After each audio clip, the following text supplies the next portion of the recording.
La Banque africaine de développement et la Banque européenne d'investissement ont lancé ce lundi Boost Africa, une plateforme de financement des jeunes entrepreneurs africains afin de créer de nouveaux emplois de qualité.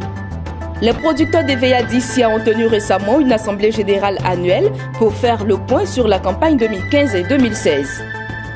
À l'issue de la COP22 qui s'est achevée la semaine dernière, un réseau d'investisseurs institutionnels africains s'est constitué dans le but de financer l'adaptation des économies africaines au changement climatique. Bienvenue dans ce journal et merci de nous suivre sur Business 24 Africa. La Banque africaine de développement et la Banque européenne d'investissement ont procédé ce lundi au lancement de Boost Africa, une plateforme de financement des jeunes entrepreneurs africains. Boost Africa entend stimuler le potentiel entrepreneurial des jeunes africains afin de créer de nouveaux emplois de qualité et contribuer ainsi à une croissance économique durable et inclusive grâce au développement des startups. Massoubi. Plus de 1500 jeunes entrepreneurs africains verront leurs projets financés à travers Boost Africa, une plateforme de financement qui met à profit des compétences financières et entrepreneuriales de la Banque africaine de développement BAD et de la Banque européenne d'investissement BEI, ainsi que celle d'un grand réseau partenaire pour accélérer la croissance économique durable et inclusive grâce au développement des startups. Grâce à un premier investissement mixte de 150 millions d'euros, Boost Africa devrait mobiliser jusqu'à 1 milliard d'euros en investissement supplémentaire dans les secteurs agricoles numériques et soutenir des jeunes entrepreneurs et PME sur l'ensemble du continent africain. Le Boost Africa que l'on vient de signer ensemble, c'est une initiative transformative avec nos 3 institutions qui va développer un nouveau cadre entrepreneurial de jeunes africains. Deuxièmement aussi qui va faire l'investissement dans les différents fonds qui peuvent les soutenir d'augmenter, n'est-ce pas, le business pour faire le business un grand succès. C'est très important parce qu'il y a les idées, mais si vous avez les idées ne sont pas suffisantes. C'est pas suffisant. Il faut l'argent quand même pour mettre les idées en marche. Pour le docteur Werner Hoyer, président de la Banque européenne d'investissement, Boost Africa va contribuer à établir, utiliser de façon stratégique et alimenter un réseau d'intermédiaires dans le secteur du capital risque en vue de financer et de développer l'esprit d'entreprise en Afrique. La plateforme Boost Africa repose sur 3 piliers, notamment un programme d'investissement, un mécanisme d'assistance technique et un laboratoire. À travers Boost Africa, ce sont environ 25 000 emplois directs et plus de 100 000 emplois indirects qui seront créés. La société coopérative des producteurs d'EVEA d'ICIA, dénommée Copca Ayagro, a tenu le samedi dernier dans la dite ville son assemblée générale annuelle. Pour la campagne 2015-2016, elle a réalisé un excédent de plus de 2 millions de francs CFA. Emmanuel Quadio et Marie-Josée Kwasi.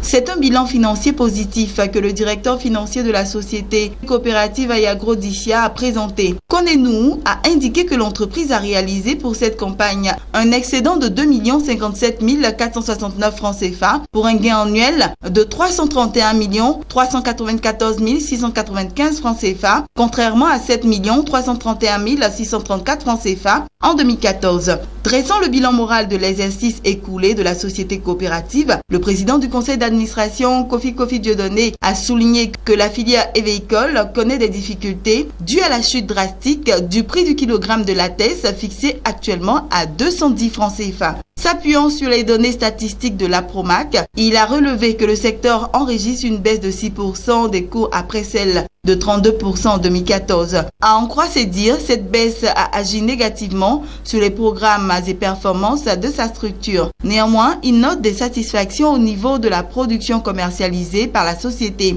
estimée à 1100 tonnes en 2015 contre 1000 tonnes en 2014, soit une hausse de 10%. Kofi Dieudonné n'a pas manqué d'exhorter les planteurs à persévérer et à faire la géolocalisation de leurs parcelles pour éviter les conflits.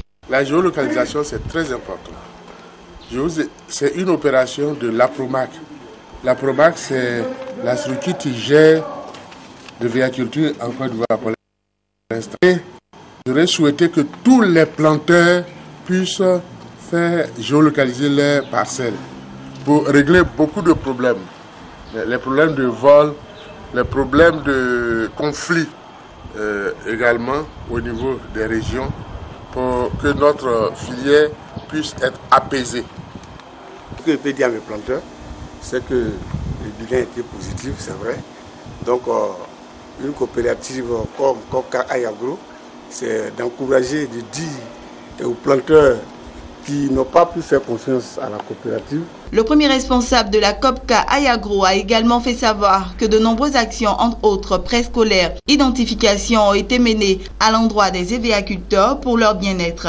Créée le 28 juin 2005, la coopérative Ayagro d'Issia regroupe 775 coopérateurs repartis en 24 sections dans les régions du Haut-Sassandra, de la Maraoué, du Guémon et du Moyen-Cavali.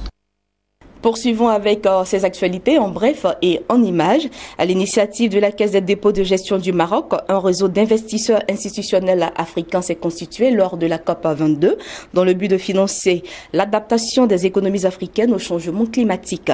Participeront à ce réseau les caisses de dépôt du Maroc, du Gabon, du Sénégal, de la Tunisie, de la Mauritanie, le Fonds de pension publique du Nigeria, rejoint par des banques de développement et des institutions de coopération telles que l'Agence française de développement.